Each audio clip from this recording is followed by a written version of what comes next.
Olá pessoal, hoje nós vamos falar sobre a obra de Graciliano Ramos, Vidas Secas. Essa obra foi escrita no século XX, mais exatamente no ano de 1938, logo após Graciliano ser solto. Ele foi preso porque supostamente acusaram ele de ter ideais comunistas, supostamente ter ideais comunistas. Mas logo à frente nós veremos que ele não tinha esses ideais. Nesse mesmo século, na Europa, já havia rinchas entre os países e a suposição de uma possível Segunda Guerra Mundial, nós sabemos que a Primeira Guerra ficou mal resolvida e os países ainda tinham rinchas entre si e havia uma suposição de uma nova guerra. Já aqui no Brasil, sob o governo de Getúlio Vargas, foi iniciada uma caça aos comunistas, onde muitos artistas e intelectuais acabaram morrendo, sendo exilados ou presos por terem ideais comunistas, Todos esses fatores, tudo isso que aconteceu, tanto nos outros países quanto no próprio Brasil, trouxe à escrita uma forma mais rude, uma forma mais grossa de se escrever, de se expor aquilo que se sentia ou de se expor aquilo que se via na sociedade, e tudo passou a aderir características mais naturalistas. Isso influenciou também os romances de 1930, que aderiram a uma característica mais, tentando representar o ser humano no sentido literal mesmo, mostrando como o meio que ele vivia influenciava na forma dele viver, na sua sobrevivência.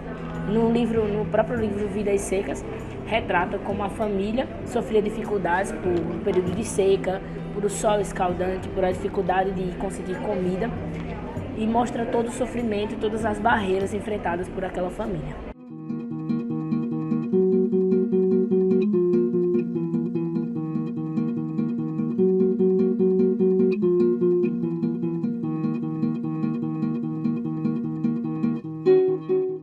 Graciliano Ramos nasceu em 1892 na cidade de Quebrango, em Alagoas. Passou parte da sua infância em Buíque, no Pernambuco, e em Viçosa, em Alagoas. Em 1923, ele lançou a sua primeira obra, Caetés, que teve contato com os autores José Lins, Raquel de Queiroz e Jorge Amado. Em 1928, foi prefeito da cidade de Palmeiras e se casou com Maria Augusta, a qual teve 4 filhos. 2 anos depois, ele saiu da prefeitura e foi trabalhar na imprensa. Em 1936, ele foi preso e acusado de comunismo e 9 meses depois foi solto por não terem provas contra ele. Vidas Secas foi a obra de maior sucesso de Graciliano Ramos, que foi um ficcionista do modernismo, que foi eleito o melhor prosador da segunda fase do modernismo. Vidas Secas possui 13 capítulos sem linearidade temporal. Contudo, o primeiro livro, que se chama Mudança, e o último, que se chama Fuga, precisam ser lidos em sequência, pois conclui o fechamento de um ciclo. Mudança narra a caminhada impiedosa pela aridez da Caatinga e Fuga narra a partida da família da fazenda em que moravam em busca de uma vida melhor.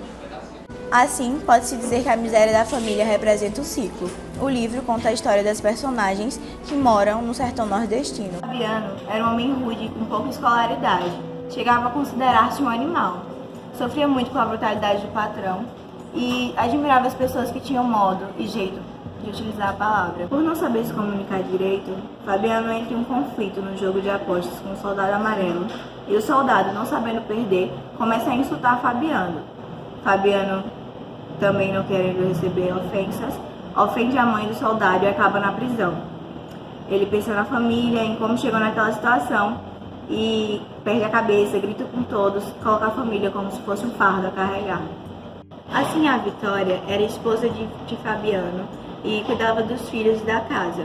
Ela era uma mulher trabalhadora e de fé e ajudava o marido no trabalho, sendo inteligente e esperta, avisando-o quando ele era enganado, pois ela era muito boa em contas. Ela sonhava em ter um futuro melhor para os filhos e queria ter uma cama de fita de couro, pois estava inconformada com a miséria em que viviam. O filho mais novo via no pai um exemplo, um herói, um vaqueiro forte. Já o filho mais velho era aquele que queria saber mais sobre as palavras. E uma vez, ao escutar a palavra inferno, perguntou aos pais o que significava, mas eles foram muito vagos na resposta. Novamente insistiu a sua mãe que lhe deu um cascudo, e, inconsolado, ele foi buscar um pouco de conforto na cadela baleia. O momento mais triste da história é a morte da cadela baleia. Ela já estava há dias doente, com a boca ferida e muito magra. Então, Fabiano resolve sacrificá-la, porque assim seria melhor. O momento narra na visão da baleia, da cadela baleia, e ela conta que queria morder Fabiano antes de levar o tiro que resultou em sua morte, mas o via como um companheiro de muito tempo, então não o fez. Com a visão embaçada, Baleia sonha com o paraíso dos cachorros, onde poderia caçar presas à vontade. Enfim, Baleia morre sentindo muitas dores. Eles vão se passando e um certo dia eles olham para o céu, percebem o estado de miséria dos animais e decidem se mudar de novo, porque perceberam que a seca estava voltando. Fabiano segue triste por ter executado a sua cadela baleia e, pensativo, ele também teme pelos animais que deixam na fazenda do patrão e queriam morrer. Sim, a Vitória tenta animá-lo, puxando assunto, e eles partem na esperança de que os filhos teriam uma vida melhor, um destino melhor que os deles. O sertanejo é, antes de tudo, um forte. A famosa frase escrita por Euclides da Cunha no seu livro Os Sertões serviu para cravar na mente dos leitores brasileiros o ideário de um nordestino forte e que sobrevive bravamente às agruras da terra. O sertanejo é uma figura típica do sertão nordestino, resultante da união entre portugueses, brancos, e o sertanejo é muito imortalizado na literatura brasileira. Contudo, é a partir de suas músicas ritmadas e de seus instrumentos rudimentais que eles são popularizados. O sertanejo vive de maneira austera, caracterizado por homens de poucas palavras e que vivem em um mundo de solidão e mitos. Para Euclides da Cunha, o sertanejo era, antes de tudo, um forte.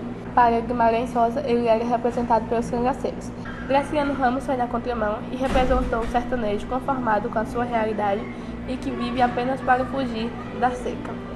De lá pra cá, ainda existe o estereótipo do sertanejo como sendo uma pessoa ignorante, que passa dificuldades, ou que não se habitua bem com a tecnologia, ou que escuta apenas forró e veste roupas de couro. A mídia tem forte influência nesses estereótipos, pois representa os nordestinos em novelas, séries e filmes com essas características. Até mesmo em reportagens de documentário mostram apenas a seca do Nordeste e não o lado bonito dele.